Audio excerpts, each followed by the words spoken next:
I had a dream a mile ago. Greeting, friends.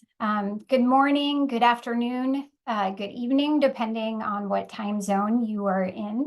And there are many represented on this call. So welcome. I invite you to please introduce yourselves in the chat. Tell us your name and where you're calling in from, your affiliation if you have one, and maybe what brought you to this event today. What are you hoping to get out of it? I'll start. My name is Becca Economopoulos.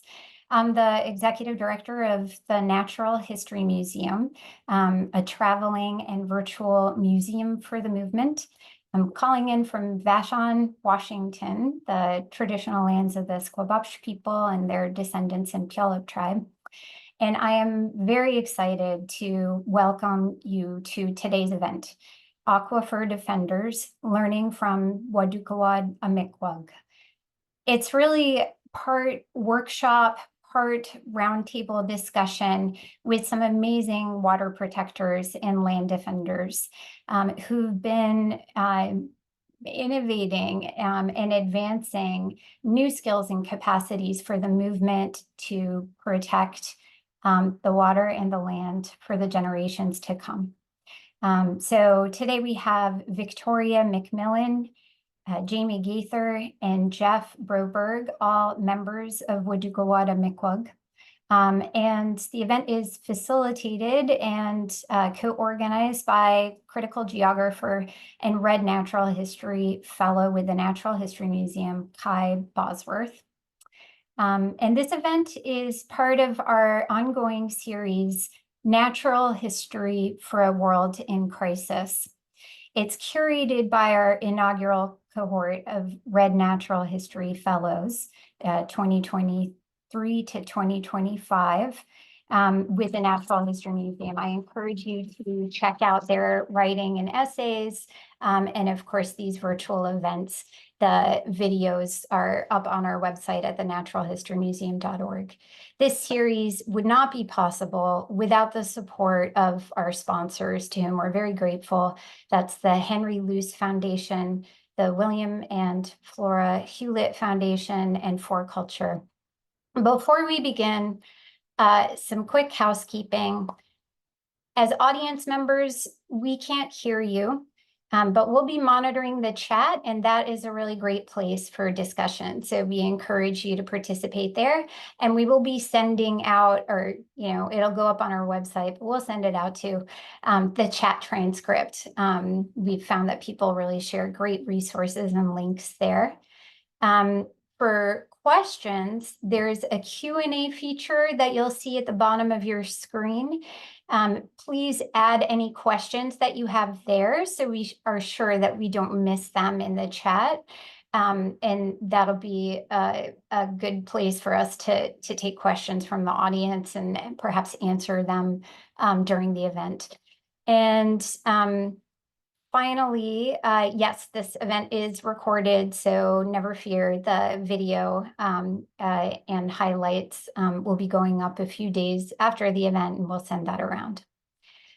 So with that, I want to turn this over to Victoria McMillan to open today's event in a good way. Indigenous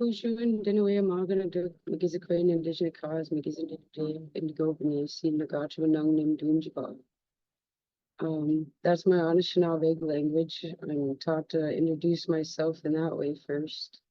Victoria McMillan, I'm from the Migizi clan from Fond du Lac. I'm a first descendant here, and my lineage traces back all throughout the treaty territories that the Anishinaabe ceded.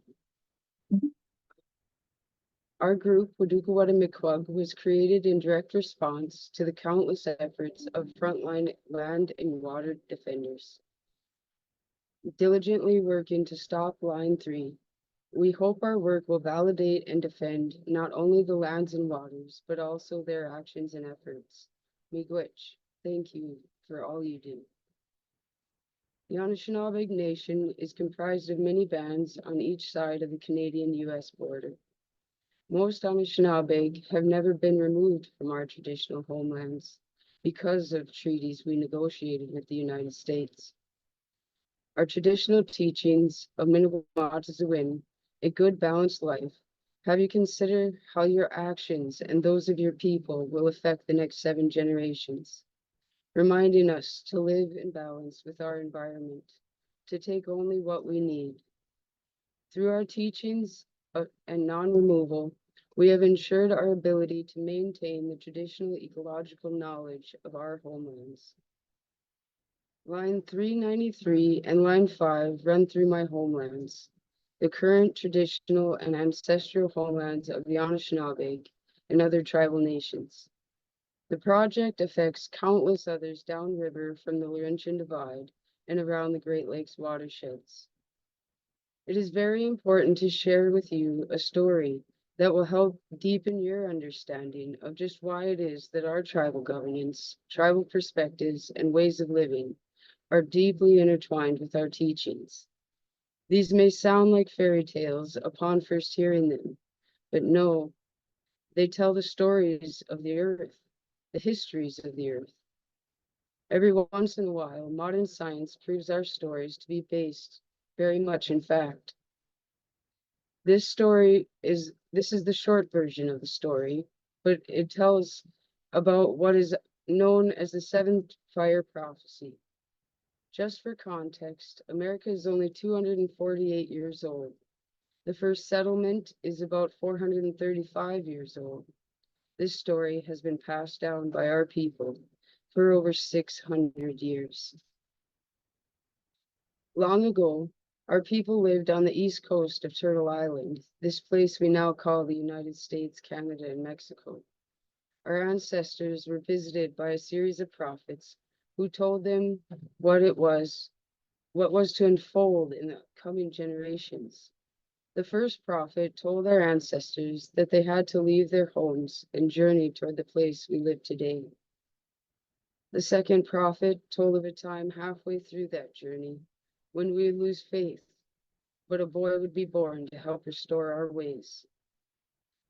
The third prophet told of a time when the Anishinaabe were re-strengthened by their sacred ways of living and shown the way to the place where they would live forever, where the food grows on the water.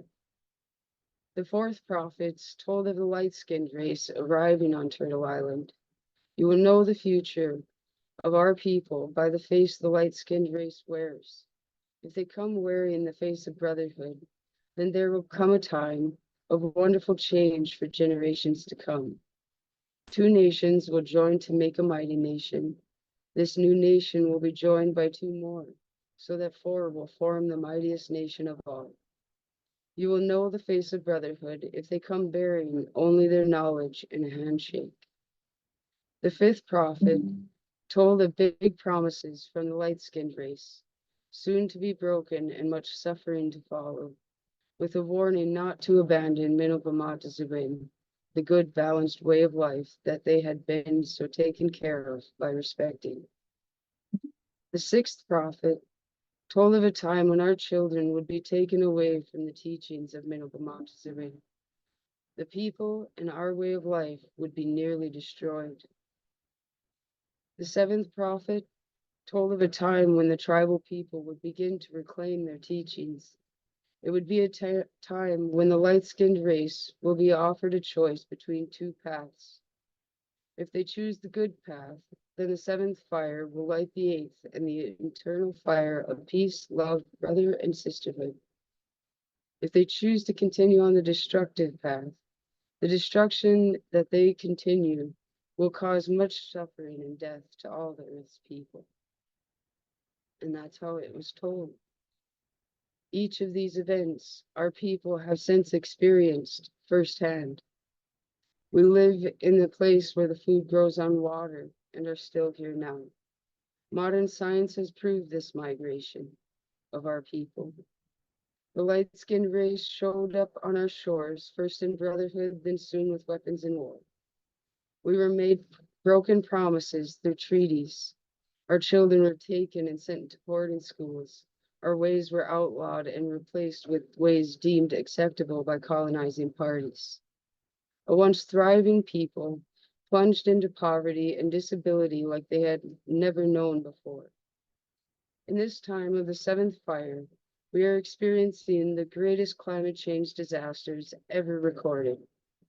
Indigenous people all over the world are in a time of cultural reclamation and asking to be heard, to share what we know, to have the voice and partnership promised. A deeper truth becomes acknowledged after generations of experiencing these prophecies unfold. Our stories, our ways have brought us through thousands of years before contact with colonization. Why wouldn't they be able to bring us into the future? As you get to know WA, Waadookawaad Amikwag, and the work we do, please consider the ways we are working together to form these cross-cultural relationships that are needed to move us forward in a better way. And with that, we'd like to welcome you to the Line 3 fight. Miigwech. Victoria, thank you so much for opening us by acknowledging the land, its history, and the stories and prophecies you shared, which really ground us in a sense of purpose and a reminder. And I want to now introduce Steve Lyons. He's the research director at the Natural History Museum. He's going to tell y'all a little bit more about this series and how this event came to be. Thank you, Becca, and thank you, Victoria, for opening this event. As Becca explained at the top of the hour, this is the fourth event in our year-long event series, Natural History for a World in Crisis, which is organized by our 2023 to 2025 Red Natural History Fellows. So for those of you who are new to the series, we are taking a broad view of the social, political, and natural forces that are shaping the crisis we're living through today, as well as the forces that are fighting back. And we're asking broadly what a natural history fit for this moment ought to look like. So this isn't a hypothetical question. All around the world, there are people, frontline communities, researchers, scientists, activists, and organizers who understand that there is no such thing as an innocent or neutral research practice. Geologists, anthropologists, geographers, ecologists, Indigenous knowledge keepers, all of us have no choice but to take a side. We can side with the extractive industries who need to understand the land in order to plunder it for profit, or we can side with the people and the animals whose lifeways are jeopardized by such plunder and who are collectively pushing back. Waadookawaad Amikwag take the latter side, modeling a radical practice of natural history, which we're calling red natural history, by taking the tools and capacities developed within the applied disciplines of geology, engineering, geography, and the environmental sciences, and refashioning them as powerful tools for the protection of land, water, and our collective future. So theirs is a concrete practice of natural history that defends rather than exploits the world in common that we all depend on. So we're very excited to hear from and learn from three members of Waadookawaad Amikwag. So without further ado, I'll turn it over to Kai Bosworth, who will be moderating tonight's session. Thank you all very much for being here. Yeah, thank you so much, Steve. I'm so excited to host this conversation today. So as Steve said, my name is Kai Bosworth. I'm a geographer by training, and I'm coming to you from the lands of the Powhatan Confederacy, Richmond, Virginia, where it's very hot in my upstairs room. I've long had an interest in understanding and supporting pipeline opposition groups and even being a part of many of them. And so I've been drawn to Waadookawaad Amikwag in part because of my current interest in understanding how and why people use science, emotion, and storytelling to understand how subsurface natural resources like caves, aquifers, and other geological and hydrogeological features are under threat from pipeline leaks, abandoned oil and gas wells, and other infrastructure projects. This group's creativity, passion, and dedication are really, really admirable, and I'm so excited for you to hear from them. On top of everything, they're all just really nice people as well.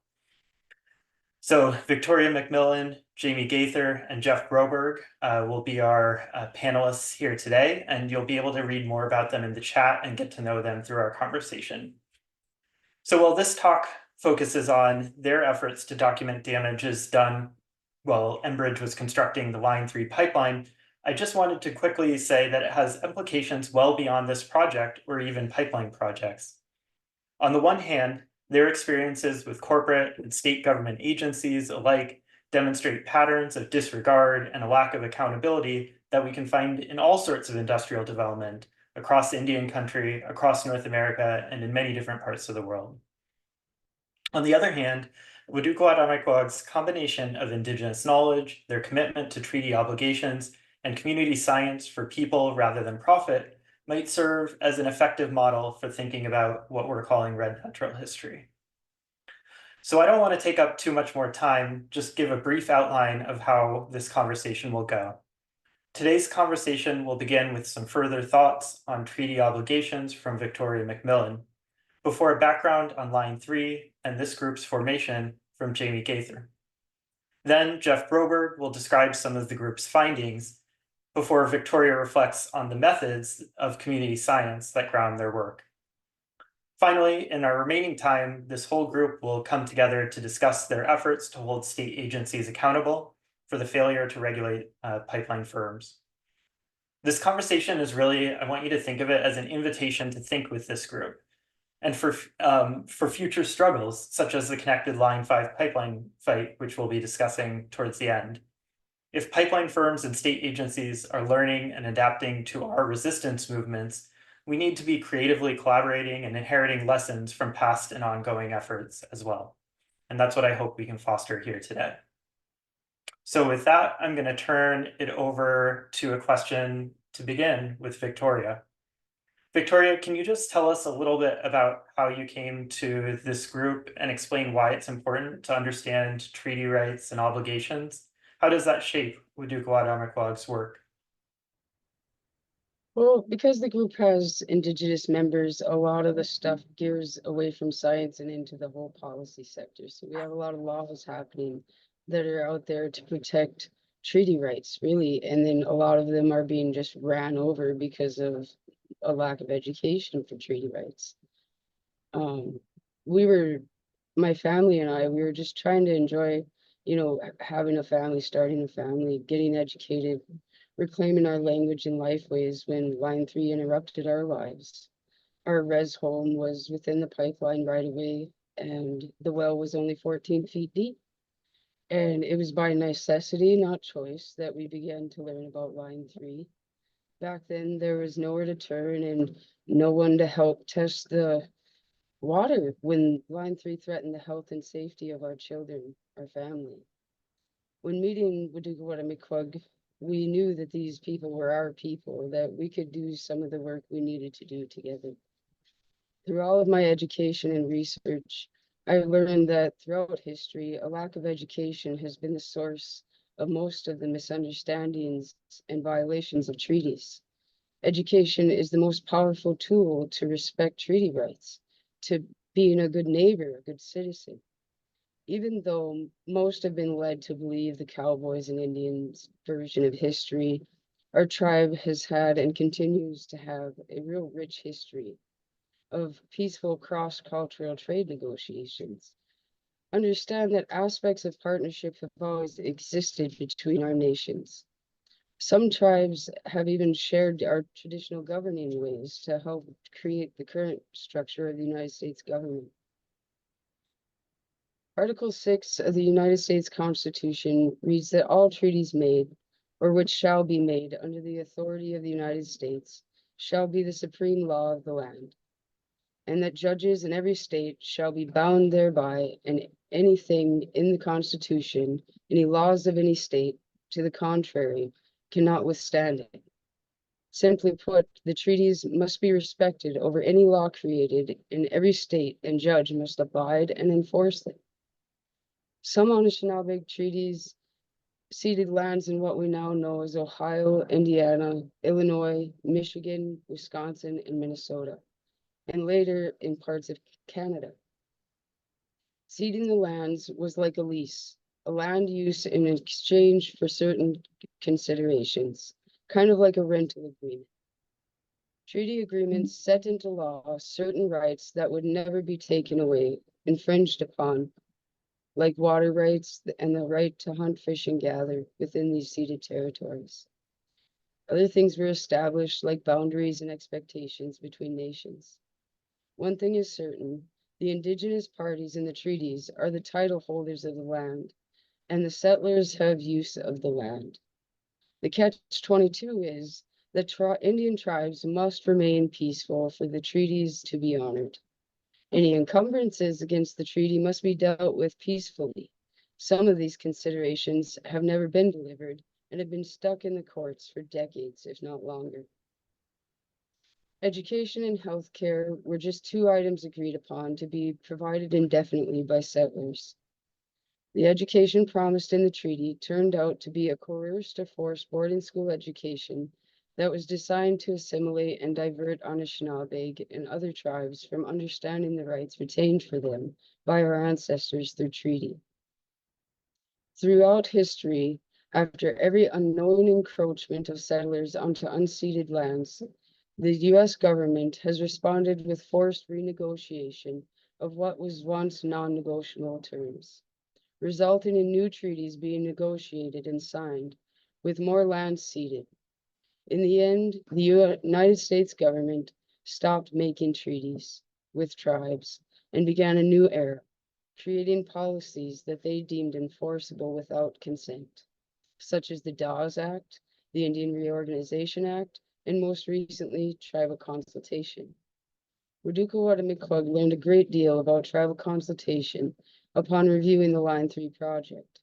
We were appalled at how little effort was applied to gather the Indigenous voices along the corridor, just how unconsulted the tribes seemed to be, especially in the reporting, in comparison to traditional treaty consultation practices. Treaty consultation used to take months, if not years. Tribes had the right to say no and would walk away if not respected. Gifts and offerings were brought to those by those who wanted to create a treaty with our people. The way we operated or governed ourselves was respected during treaty time. We were allowed the time to send the ideas offered out to our people, have them discussed, and decisions brought forth through our traditionally chosen leaders and hereditary chiefs. There are literally archive rooms full of documentation of these talks. Yet in modern consultation, like in Line 3, the amount of documentation compiles to a simple 3-ring binder. Tribal consultation would require tribes to have consent. Current policy does not allow for tribes to refuse a project from coming through our lands. We are only offered a chance to voice our concerns. This does not meet the consultation criteria that occurred with treaty negotiations. The modern approach is with much less respect, understanding, or care. We have been peaceful, yet we have been systematically reduced to much less than we are. The weight of a project puts on a tribe, its people, and its resources cannot be understood under these current practices. And now, on a final note on tribal consultation, the United States signed UNDRIP, the United Nations Declaration of Indigenous Peoples. Years ago, they signed it, yet it has still failed to ratify it before Congress and into American law. Current U.S. policies are attempting to mimic UNDRIP's criteria of tribal consultation, but their policies are unenforced and coercive. Tribal consultation and other considerations of tribes in UNDRIP are meaningful, and as UNDRIP provides us rights to reclaim and rights to consent. Your votes and questions matter. Vote for people who are for UNDRIP and a shared, educated society.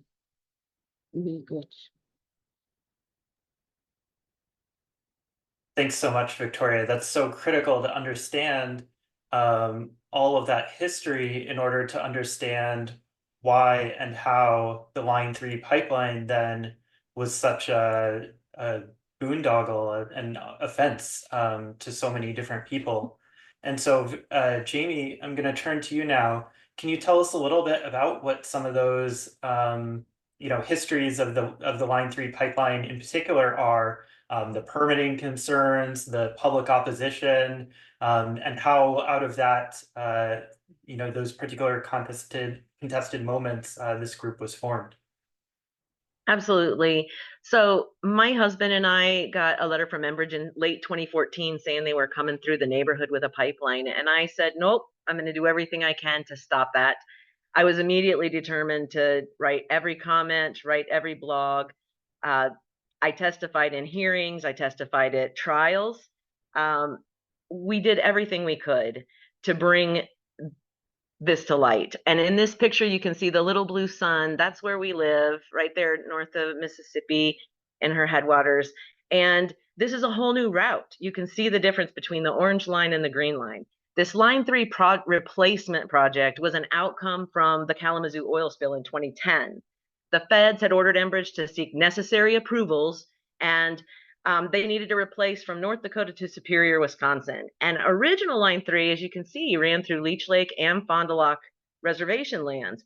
But the leases and the easements end in 2029 on Leech Lake. So Enbridge created this new route that wound between the reservations, and they acted as if that negated their treaty responsibilities to the 1854 and 1855 ceded territories, but it did not.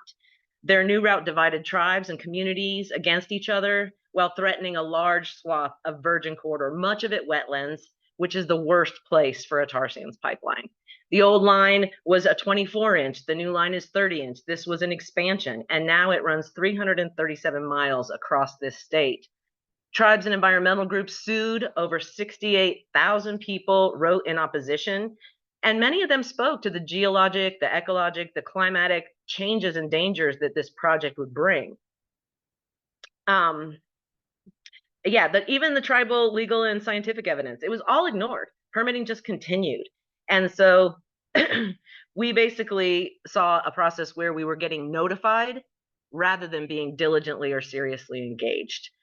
Enbridge rushed this project through as well. They worked in 6 simultaneous segments to build. They enlisted state and local law enforcement, providing a $250,000 slush fund to reimburse for monitoring and removing water protectors who were opposing the project, which they did. Over 1,000 water protectors were arrested and charged, and the law enforcement agencies would gain over $8 million for their efforts. In November of 2021, just a month after oil started pumping through the pipeline, a group of orgs organized a flyover, a thermal flyover the entire corridor, and they found multiple hydrological disturbances. At the end of the project, the DNR and MPCA had said there were 3 aquifer breaches from Enbridge and a bunch of horizontal directional drilling frackouts. And Enbridge actually received 1 misdemeanor charge, a criminal charge with a $1,000 fine for not reporting this first aquifer breach in Clearbrook, Minnesota. But the flyover data showed that there were dozens of potential breaches in the land. Which brings us to Waadookawaad Amikwag, Nish Iquiwag Ga Wijibimosewag, East Savannah River. This group started with 2 women walking along East Savannah River and seeing new changes in her, seeing orange discoloration that was really scary. So we formed a grassroots group, and we used tools to ground truth what the flyover had said. And in the end, we forced the DNR and Enbridge in July of 2023 to admit to a 4th aquifer breach. This repeated failure to report aquifer breaches to agencies in a timely fashion was our fuel to ask Attorney General Ellison to not drop the criminal charges, but instead to use the data we provided, the site summaries of these various places we had documented in full, to press further charges. Enbridge was not reporting to the state what they needed to, and we continued to ask for no more harm. But we found AG Ellison similarly unwilling to hear our pleas. Now, though, we have a new group that's formed, a coalition of environmental orgs and community groups that are facing their own problems. And this is a campaign called People Not Polluters. Waadookawaad Amikwag support the call for legislative hearings to find out why this project and so many others across this state are really not dealing with the impacts to people and land, and instead seem to be paving the way for polluters like Enbridge. Thank you, Jamie. There's just so much there that we can unpack and talk more about. And I mean, I know I personally have like 7 questions already, but I want to turn now to Jeff to actually describe how did you actually find some of these damages? What did it actually look like? Jeff, can you give us some context about what you uncovered during the construction process? Sure, Kai. Thanks, and thanks for the presentations beforehand. Again, I'm Jeff Broberg. I'm a geologist. And I got to this place because I actually retired in 2018, and I went back to college to get a degree in philanthropy and nonprofit development. I was interested in working in the nonprofit space for water protection. And I was looking in research project to see who had written about the spirituality and culture of water. What are the values of water around the world? And I was dissatisfied with the Western view. It was Christian. It was dominance. It was stewardship, where you managed everything. And I looked up at the TV one night, and there were the water protectors on Keystone Pipeline, carrying signs, water is life. We are protectors, not protesters. People, not pipelines. And I thought I should look to the Indigenous view to learn about this. I was already familiar growing up somewhat with the Anishinaabe view and how they've sustained themselves for dozens and dozens of generations on our landscape. Let's have our first slide.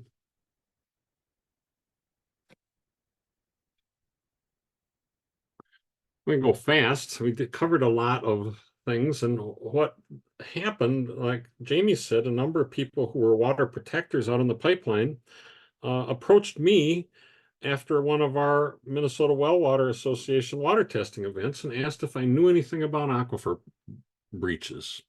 I was familiar with aquifer pressures, and I'd spent almost 40 years as a professional geologist and knew that this was a very difficult thing to fix, could have severe damage to underground resources. And they sent me a series of papers, over 100 pages of documents about the aquifer breaches that are shown in pictures on the right. The lower right is the throat of a spring that's spewing out 2,000 gallons of water a minute. Next slide. We put together community education. We're trying to educate regulators and influence Enbridge, and I was familiar with a tool of thermal imaging, remote sensing, where a drone or an airplane flies over and can detect at very high resolution, 1/4 meter resolution to 1/3 of a degree centigrade, that would determine if there was more groundwater coming out on the entire line if we timed it just right. If we took the pictures when the ground freezes, the water in Minnesota is 45 degrees, and we could see the difference. The picture is the water discharge as they're trying to lower the water table. That's hot water, 45-degree water and 10 degrees below zero flowing across the landscape. That was the warmest winter the beavers ever had there. But the changes were shocking. Next slide. Our partners paid for this. Unfortunately, we had a data set that was high resolution, 1/2 mile wide, 355 miles long, and it showed natural features. This is a raw thermal image. The white is the warmth of the beavers that live in the lodge, and they swim back and forth to where they're foraging in the winter. We could see natural things that we wouldn't see with our own eyes, but they were part of the landscape. Next slide. And we could see the damages. This is the orange, or the pink line is line 3. Those little bright white spots, the squiggles coming from that, are where they ruptured an aquifer for a 1,000-foot distance, putting in deep sheet piles and pulling them out, breaching the cap on the aquifer that was flowing millions and millions of gallons of water a day that won't stop. The next slide. So we put together the data sheets that Jamie's talking to, documented everything. We had people dispatched in weekly meetings for field observations, winter and summer. Some of these places you just can't go in the summer. You need frozen ground to travel on some of these areas. This is Indigenous knowledge. But we took that with the data loggers, the chemical analysis, and put together reports that we used in court. Next slide. and then regulatory findings. And we put together documents that people could understand with graphics, with these detailed hydrologic principles that would influence not only the community, but decision makers and judges and the impact on Enbridge. Next slide. And we discovered in the end 48 sites where we believe there's aquifer breaches. So far, the state has investigated 4. They have a list of others that they're perhaps looking at, but they don't have the capacity to look at this. Nobody thought to think in the permitting that the groundwater is important. And we think it's life. Next slide. So we've helped put together legal pleadings, and I'll tell some more stories later about what I've learned in trying to understand an indigenous approach versus a scientific approach to how we deal with water and wild rice and sustaining our planet. And the settler colonialism that goes on with the pipeline saying, we know better what to do with your land, and we're ignoring your advice. Next slide. So we have a motto, do no more harm. Use your own capacity to spread the vision. Volunteer where you can. We use dozens of volunteers. There's too many to name. Scientists, citizens, and it's just been such a rewarding experience for everyone. It's been emotional to go see the damage that's been done, that's permanent scar on our landscape, that has violated the treaties. But we stand tall in reporting this. Take a look at our website, go to People at Polluters and ask our legislators and our decision makers to take into account the things that we've learned. Thank you.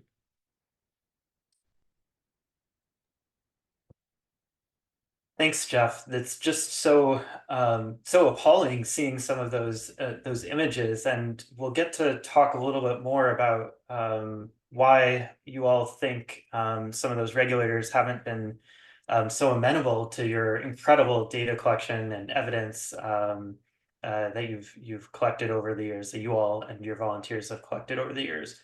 But before that, I want to turn once more to Victoria and just ask you to elaborate more on this unique community-based research model that you have put together. How and why was it important for you all to collect evidence on the land in a collaborative manner and with respect for tribal knowledge? Well, like how I opened up before, was the frontline work that happened and all the arrests that were made and all the money spent on police. Instead of regulating the pipeline, they were regulating people doing free speech, trying to stand up for what was really happening. And so Waadookawaad wanted to make sure that everything was up to par legally and scientifically, meeting the, all the standards that we could. And so Waadookawaad actively, and then having that Indigenous voice that wasn't being heard on the line and with tribal consultation. So Waadookawaad actively sought out and welcomes and still welcomes the perspectives of Indigenous members to help support and be a part of the work. We invite local traditional ecological knowledge keepers on field visits and science meetings. We offer as much time as it takes to and dip various avenues for feedback from our Indigenous experts. We encourage our team members to follow their passions and offer what they can when they can. Our team ebbs and flows with capacity. It's volunteer work. Nobody's getting paid. There's not much funding. This is hard work, and sometimes members need breaks. And yeah, so allies and Indigenous members visit the Line 393 corridor, guided by the original and subsequent thermal flyover data to collect water and other samples to help show what has happened and what is happening. More recently, field team members have been branching into plant communities and engaging in training on how to observe and report what they've been observing on the line with how the plants are taking back the line. Our sample collection and analysis have been guided by partnerships with the Environmental Integrity Project out of Washington, D.C., and Downstream Strategies out of Virginia, with a grant from the Center for Applied Environmental Sciences.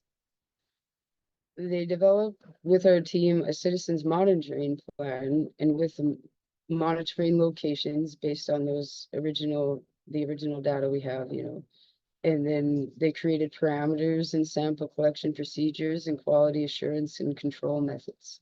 And they shared all these things with us and trained us on how to do these things in a good way. And we even have site sheets and chain of custody sheets for our water samples, everything.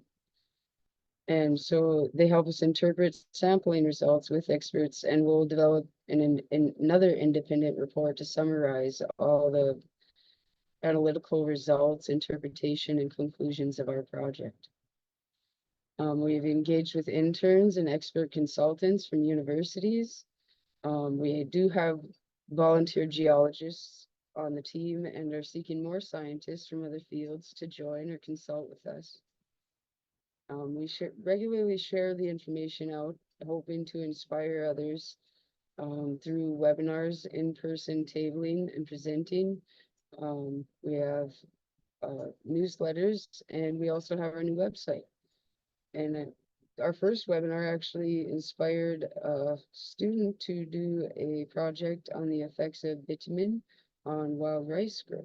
And that was really neat to see and to engage with her after the project was developed. The relationship between scientific evidence and Indigenous knowledge is really important. Indigenous knowledge keepers have shared scientific and historical facts about our natural world for centuries, only to be discredited. And decades or centuries later, scientists often discover that Indigenous knowledge keepers were right. And Indigenous knowledge sharing and access have been disturbed by genocidal educational systems and dismantling of our traditional lifeways. And we do need time and space to reclaim a lot of that and pass that down to our children. Indigenous traditional ecological knowledge, or ITEC, runs in our blood memories. It's a natural part of who we are. The more we practice and reclaim our lifeways, the more that it awakens within us. The language can tell more about a plant, the water, or life. Our language can tell more about a plant, the water, or life form we are referring to than English could ever hope to touch on. If scientists partner with Indigenous knowledge keepers from the beginning of a project idea, it could save so much time, money, and resources. As scientists use peer reviews to help substantiate their work, Indigenous people must be allowed to review the work as well, offering their often broader perspectives. In working with Waadookawaad Amikwag, Indigenous band members allow legal access to certain areas. Indigenous understandings have helped volunteers access sites more efficiently.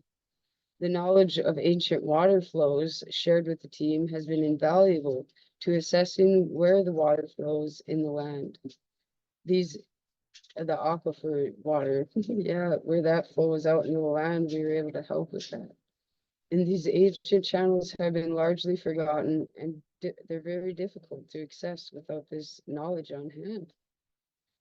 Working in a cross-cultural environment like Waadookawaad Amikwag is definitely one of the most awkward, thoughtful, and humbling situations you might experience.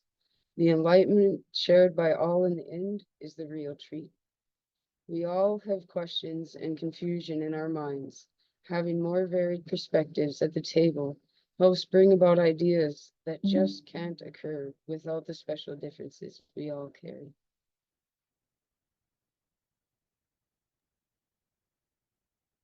Incredible. Thank you so much. Yeah, I mean, it's in some ways one way of thinking about what you all have experienced is in part a certain kind of extension, though, of that disregard and disrespect for the knowledge that you all have discovered. And so I've been teasing this for a while, but we got to open up and discuss amongst ourselves, what was the response? You know, it's a classic story, a group of committed citizens finds that something has gone wrong, there's a cover up, but usually in the movies, the state lawyers come in and they save the day, something like that. That's not quite your experience. So, Jamie, I think I'm turning to you first. Why don't you tell everyone a little bit about how Minnesota state institutions responded to your findings? Yeah, I mean, we watched as the media told this story of the economic boom of Line 3, but what we saw was the damage, and we weren't hearing much about that at all. And these damages weren't limited to the cold, clear-cut forest lands, the bog lands that were destroyed, the animals who, for miles of erosion barrier, could not find their way. And that erosion barrier is still in the land 3 years later. We still see it in the land in places. So, but we also had COVID deaths. We had a massive influx of workers from out of state coming into rural and indigenous communities where we have very few healthcare systems. So a year into our investigations, we wrote to Minnesota AG Ellison and the 3 women who at the time were in charge of the Public Utilities Commission, the Minnesota Pollution Control Agency, and the DNR. And we sought joint meetings to look at what our data was saying, to figure out how can we fight for protection? How can we make sure that no more harms are caused? Because we were seeing, even in the remediation, harms were continuing to happen. So in February of 2023, we met with the agency's post-construction team. And though we'd spent hours of time summarizing data, we got very little feedback from them. After about a half dozen meetings, we realized that it was clear the state did not have the resources to engage in this kind of work with citizens, with regional experts, and with indigenous knowledge. And there would be no deep discussion. All they wanted was our data. So we went local, and eventually we launched a website to share our findings directly to the public, which you can see it is extensive. Please watch the walkthrough video. There is so much to see there. And in late 22, I reached out directly to Clearwater County commissioners because I was highly concerned about what we saw was an unstable pipeline installation in Walker Brook in 400 acres of county land. There was a hole literally formed above the pipeline, a deep hole. And the county commissioners saw my presentation and were like, oh, we trust the DNR. And I knew the MPCA was in charge of this damage site. So I'm like, they're not even telling the county what's going on. So I'm going to turn it over to Jeff now because he's going to be able to walk you through some of the legal considerations in the fights that we've had.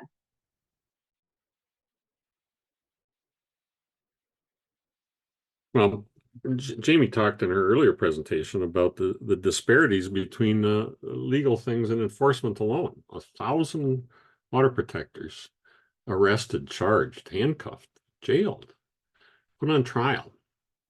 And at the same time, there was a movement claiming the rights of the indigenous people had legal bearing in their constitution.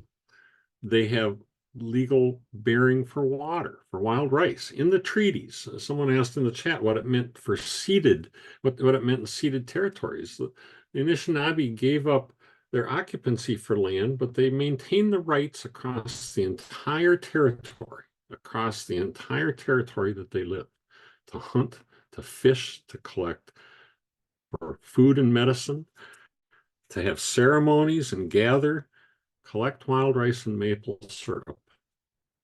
That's the rules that we live under. So I was asked if I could employ my geologic knowledge in support of the rights of nature, the rights of wild rice, in legal filings. And it was an amazing journey to now be talking with indigenous knowledge about the rights and what it means to sustain ourselves to the future, to the 7 generations, and to think about that differently than a scientific approach of the data. But we knew we had to have the data to influence decision makers and the courts. And all of a sudden we were being asked, can we file legal briefings? Can we show up as testifiers in court filings? And many of the people were objecting plea deals and fighting the challenges with legal representation who were claiming a necessity defense, which stated, I had to do it to protect. This is not protest. We're protectors, not protesters. So I agreed to be on many trials. I was never called as a witness, but in every case, I was able to file a briefing with the court, the plaintiffs, and the defense had to read them. We lived in their mind. We told them what had happened, that their story of not doing any permanent harm was false.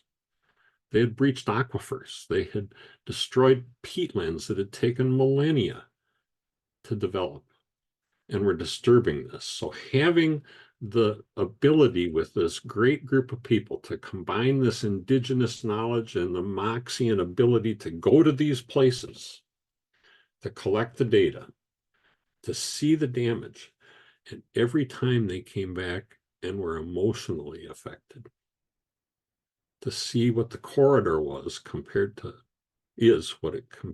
what it was. It's heartbreaking. And we want to live in their minds. We want these filings to be read and understood by the judges and the decision makers and the future decision makers. And you can do it by combining the science and the indigenous knowledge and using the capacity that people can bring when they show up. The partnerships are what has made this happen. And it's what really the lesson I learned from water protectors at Keystone. And I'm proud to be part of a group like this that can carry that on. Yeah, it's incredible. I mean, I think that one way of thinking about the difference between your model of community science and participatory science, whatever we want to call it, and the one that the state uses is that their science is in boardrooms in downtown St. Paul or something like that in front of computers. And we spend a lot of time in front of computers too, but I've learned from you all that an important part of your practice was actually going out on the land and that sort of emotional knowledge that you gained through actually seeing the damages, but also learning how to identify them.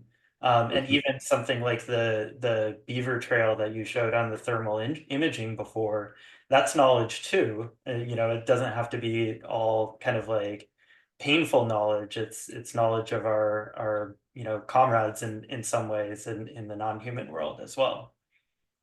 So I wonder if then a different way that state institutions could have responded to the rise of water protectors and the issues that all different kinds of groups were highlighting can be found in this memo from Judge Leslie Metzen, who when faced with the criminal cases of Winona Duke and two others in her court, basically felt compelled to write these 2 pages in an act of defiance and dismissing the case.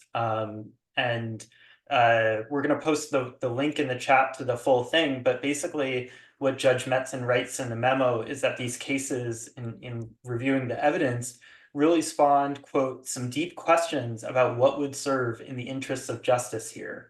And she sort of describes how she had to go back and sort of disprove the Cowboys and Indians narrative that she was taught in school, and look more closely at the history of colonization and dispossession in Minnesota and the like.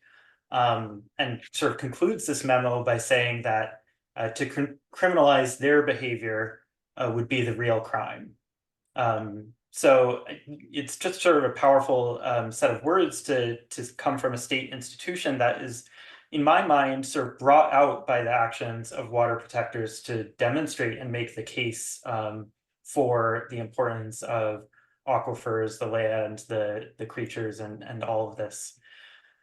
So Victoria, what does all this tell us about, what state agencies could or ought to do in these sorts of situations? How could things have, gone differently or gone better? How could they go differently in the future? Well, I'm no expert, but honestly, it's just sitting at the table and getting through some tribal consultation. Talk about what tribal consultation is, could be, what can we do different together?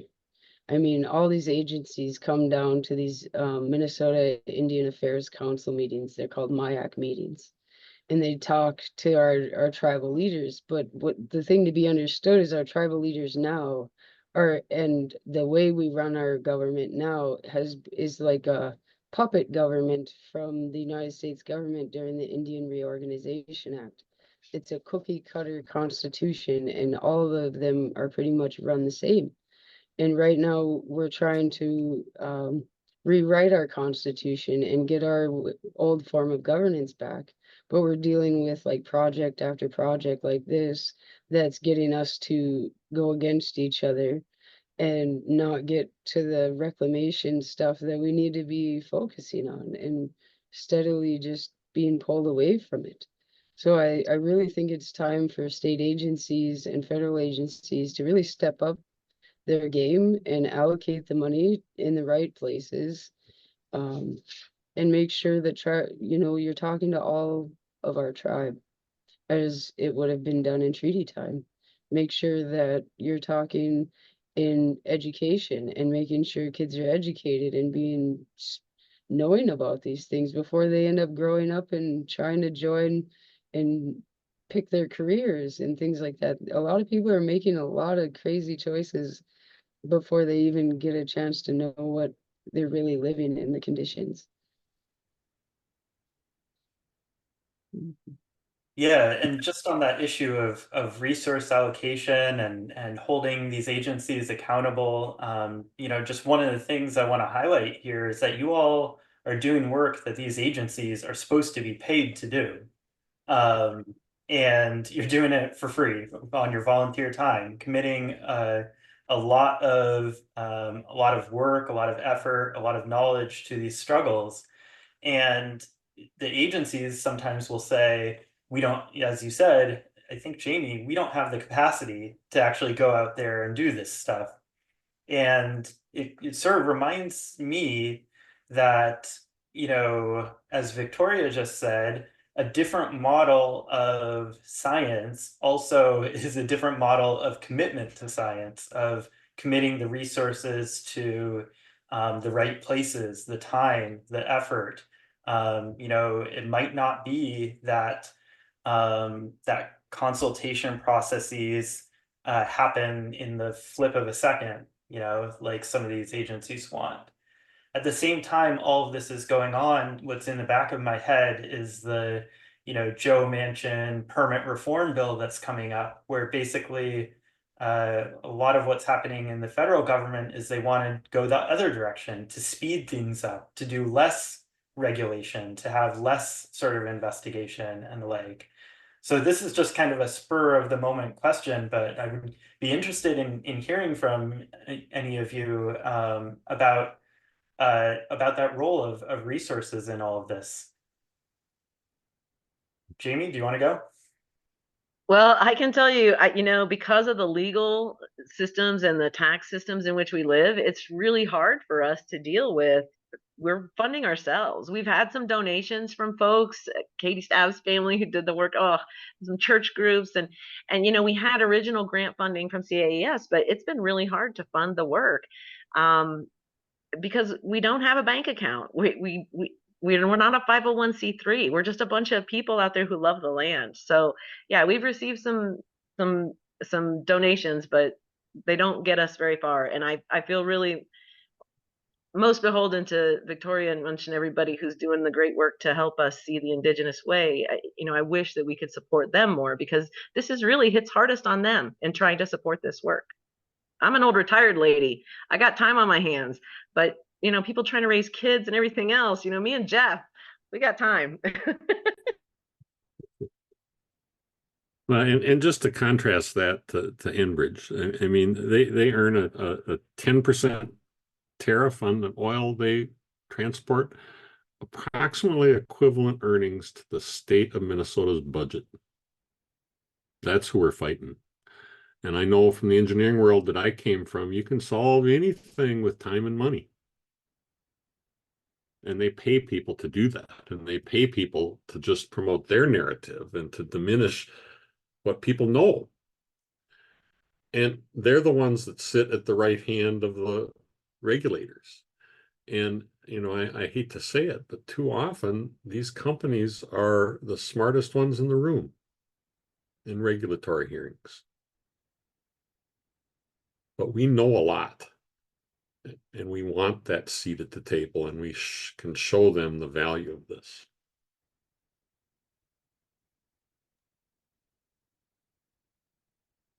Steve, I see you're popping up. Do you have some questions or comments? Yeah, thank you all for this amazing presentation, for the amazing work that you're all doing.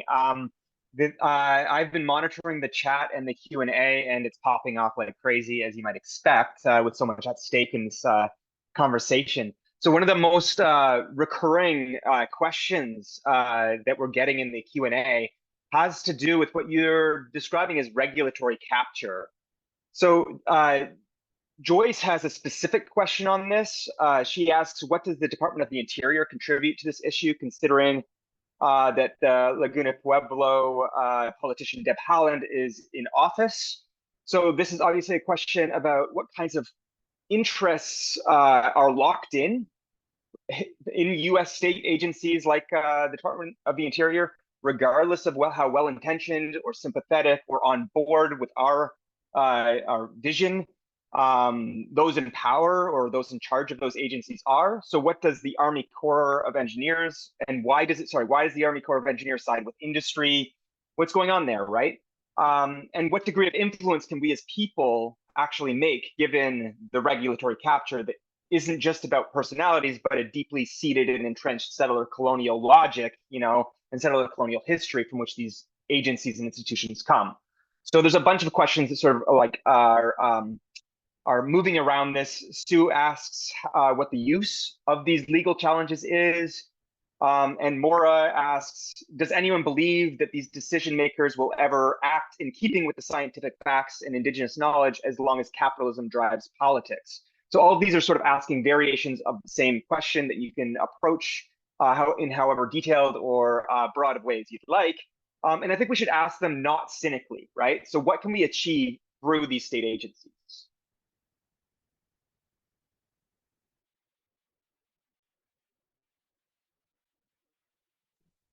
Jeff, you Jeff, need you're to still muted. Mute, Jeff.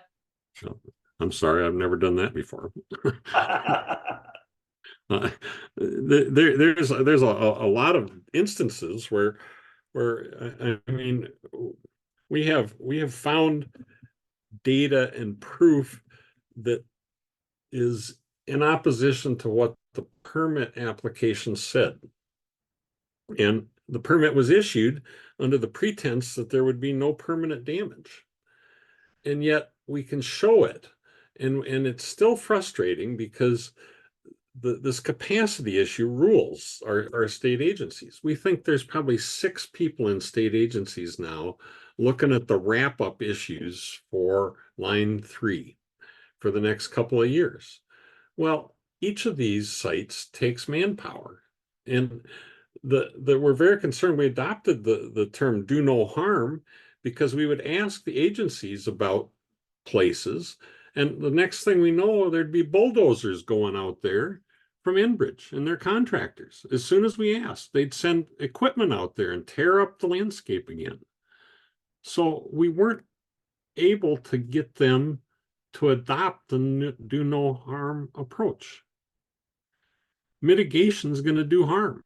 I mean, and we can't stop this cycle, and it's just pernicious. But we think we're changing how they do business to some degree. But our big worry is we can point these things out, and they might use it to get the next permit.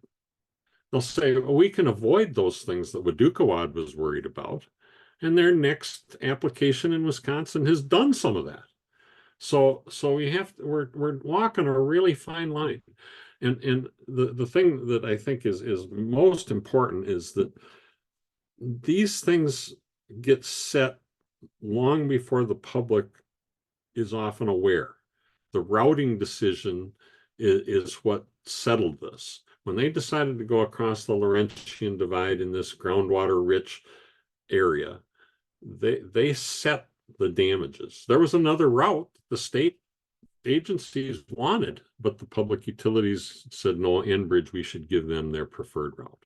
Enbridge captured them for their economic interest. But now we want to make sure we have documentation of the damages.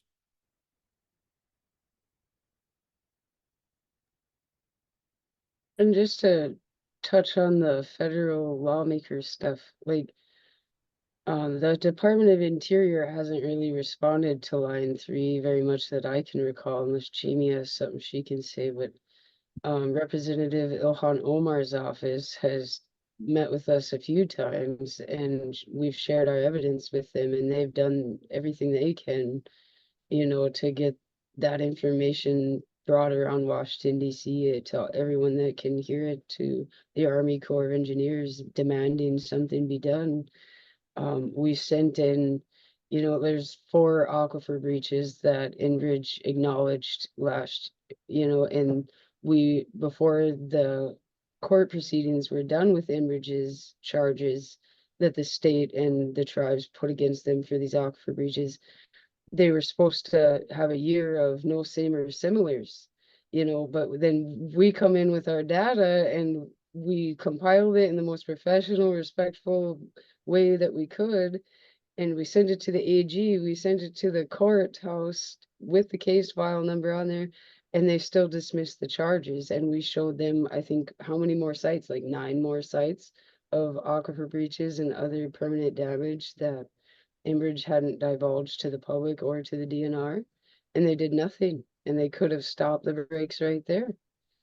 So we don't really understand how it is we stop them, other than just to keep educating, keep informing, keep pushing this information, and as far as we can. I'll jump in real quick and just say, you're seeing with DAPL, with Standing Rock tribes suing because ETP has become a felon now and can no longer make contracts with the government. I would like to make Enbridge a felon. That's what we would like to do. Hell yeah. That's a great answer. So I will send it back over to Kai. I think we're running out of time to go over the questions. So many great questions from the audience. We thank you all for being here, but everyone has some final thoughts, and I want to leave some time for y'all to elaborate on final takeaways and thoughts. So thank y'all. Yeah, I'm gonna give it, you know, each of you can go ahead and give us your final thoughts. And I don't want to leave this off either. Tell us what the future holds for you all and some of the other groups that you're talking to about projects in the region. I think a lot of final reporting, or, you know, reporting, looking at the gaps in our data and going out and getting more data collection for just getting some more reporting out there, so we can keep drafting things, keep sharing things, getting things peer reviewed, looking for more scientists from different fields to review our data and add whatever they can to the reporting. I don't know, guys, what are we looking at? Keeping the website up? We'd really like a new thermal image. We'd like to fly that site again to see what the current status is. And we'd like to see line 5 have an image beforehand so that we know what the situation is. And these are good investments. It was a relative $50,000 was what it cost us for that data. So it's worthwhile making the investment in those things to give us another view. Yeah, definitely helping with our data sharing toward line 5 and helping the tribes and the people and communities over there. We've been we do have some legislators that are interested in legislators in Minnesota have oversight. They can't tell what agencies can do, but they can overlook what they are doing. So we're asking for those hearings. We want them to hear the story of how many times our data was neglected, how much time and effort went into knowing the landscape. We want the legislators to open the door for us so that the agencies can do better. Go ahead, Victoria. Oh, the only last thing I had was, you know, we all have our votes, we all have different people we can, you know, ring that bell, and education is key in making, you know, Minnesota's the first year that, or just in the last couple of years, we have Indigenous curriculum being applied across the entire K-12 curriculum in all the core areas, and they don't even have the curriculum ready for it yet. But as long as everybody is calling their legislatures, state and federal, getting that funded, and state, countrywide, not just in Minnesota, everybody needs to know about treaties. Everybody needs to know the true foundations and how to be a good citizen here. And we just want to share and live in peace and, continue our way of life and allow everyone else to have their way of life too. So it's just, education is key, always sharing information. There was a comment in the question, and maybe I could use that to wrap up my comments, and it was about the epistemology of Western science. Is it ever under scrutiny? And I was very concerned about this, writing one of the legal briefs on rights in nature, and I asked for some consultation with some tribal leaders. And like good teachers, Dale Green of the Red Lake Nation told me the origin story and the importance to water. And like a good teacher, he asked me a question. He said, "Jeff, do you like the sound of water?" And I said, "Of course I do. I like the fish, waves, a babbling brook." And he said, "To us, those are songs and prayers from the earth for us all. And what you just told me is that I now have to go to the pipeline to hear those sounds."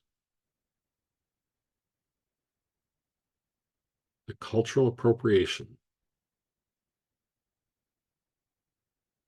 is in his heart. Those aquifer breaches hurt his soul.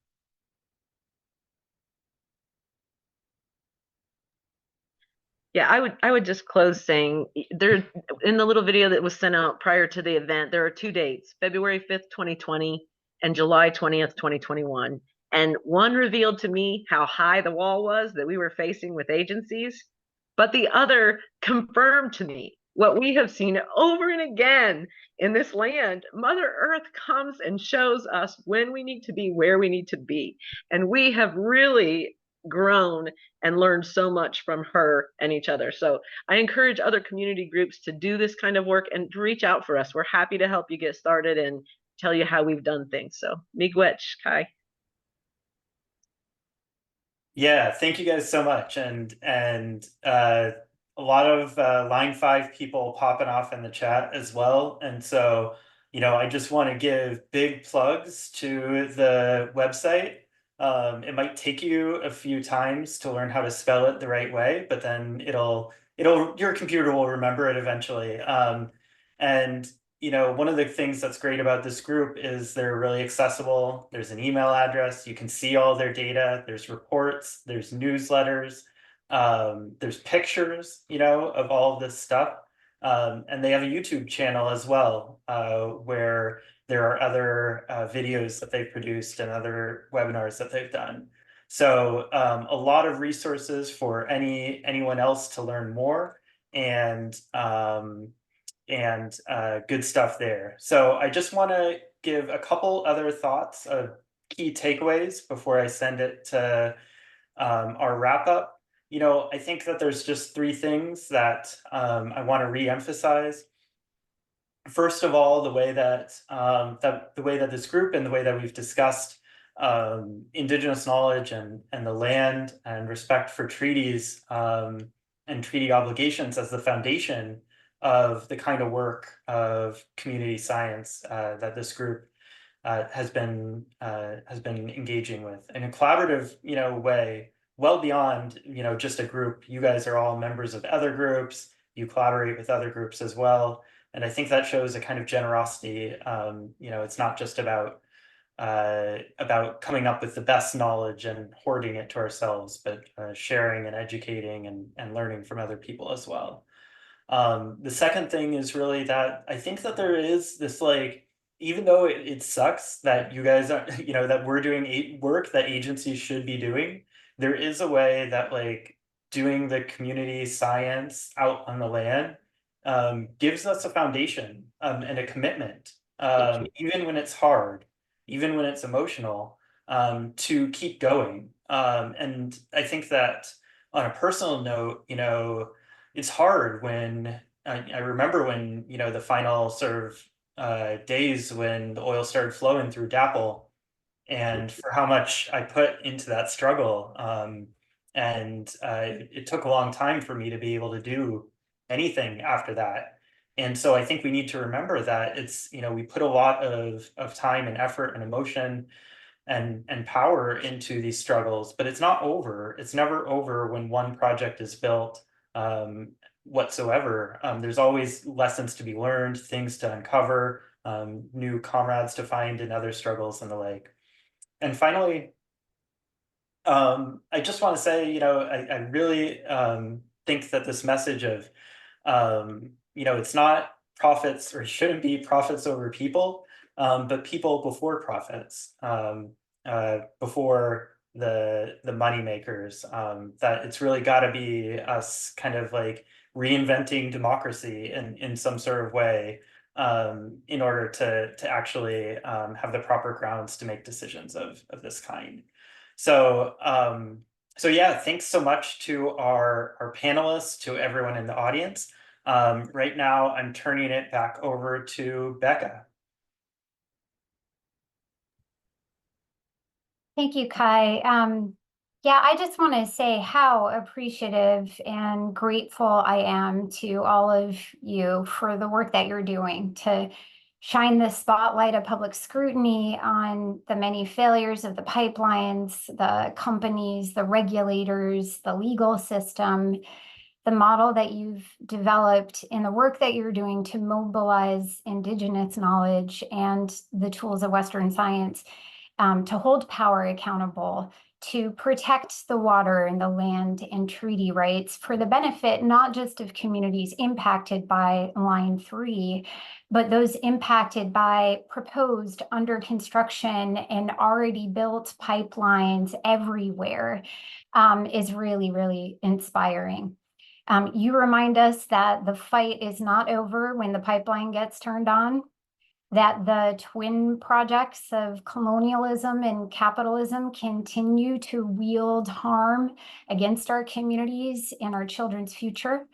And that if you bring heart and soul and prayer and generosity to the struggle, then beautiful things can happen, and we are with you. So please, everybody, show our panelists some love.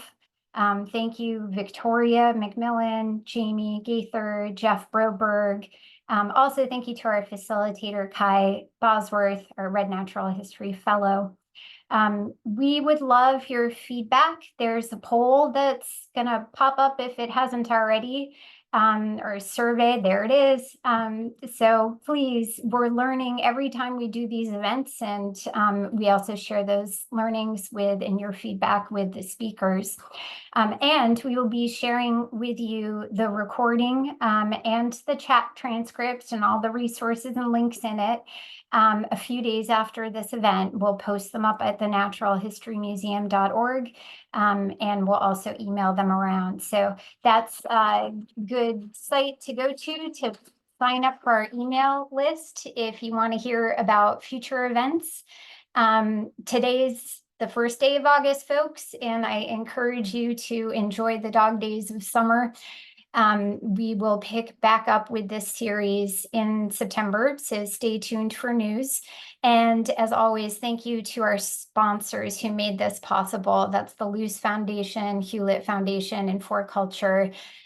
Also our event team at the Natural History Museum, and our tech maestro, Kel Moody, with Alluvium Gatherings. Now we will close you out with Song of the Sun, which is by Micmac songwriter and activist Willie Dunn. Thank you again, and have a great night. Son of the earth, the soul of life, children of the world, daughters of starlight, and daughters of mirth, sisters of sunlight, sisters